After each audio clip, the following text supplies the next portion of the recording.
Alors aujourd'hui, le débat, c'est autour de l'enrichissement illicite.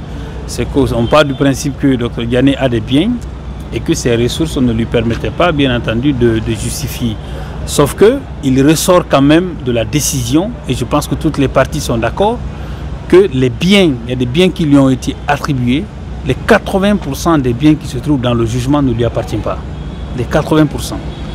Et donc, il appartiendra, parce que le docteur a dit que ça ne lui appartient pas, il appartiendra bien entendu à l'agent judiciaire de l'État et au procureur de démontrer que ces biens-là lui appartiennent. Et en ce moment, on verra qu'est-ce qu'il y a lieu de faire. Donc c'est pourquoi les questions ont été posées par le ministère public et par l'agent judiciaire de l'État. Donc ça a pris trop de temps.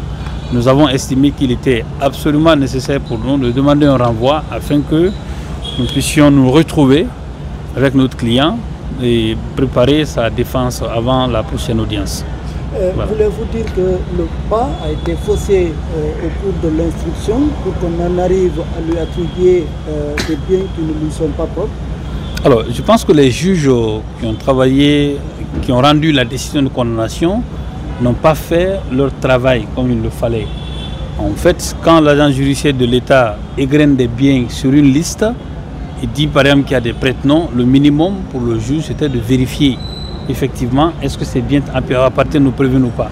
Et il est très facile de vérifier à travers les actes de propriété, mais c'est la liste qui a été produite par l'agent judiciaire de l'État, c'est ce que le juge a recopié immédiatement. Et vous avez constaté aujourd'hui, même par rapport quand le juge, le président a rappelé, vous voyez que des biens qui sont répétés 2 à 3 fois. Voyez-vous qu'il n'y a pas eu en fait, si vous voulez,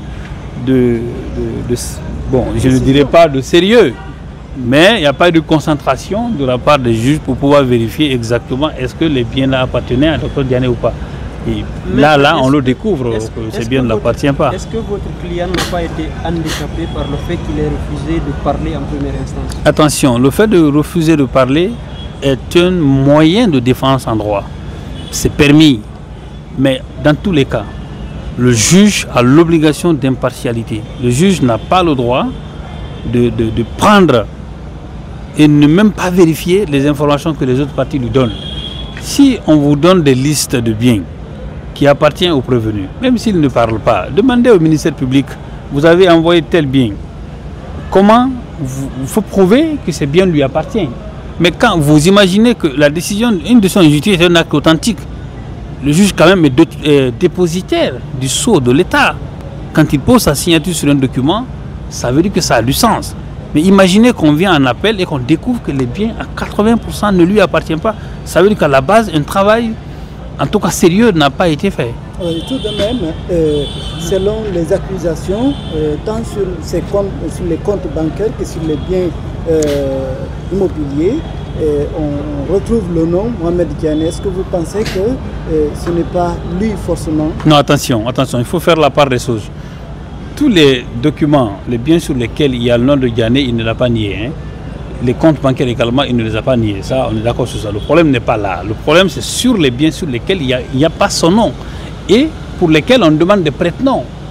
Et vous imaginez, moi, il y a des biens qui sont dedans, qui appartiennent même à l'État.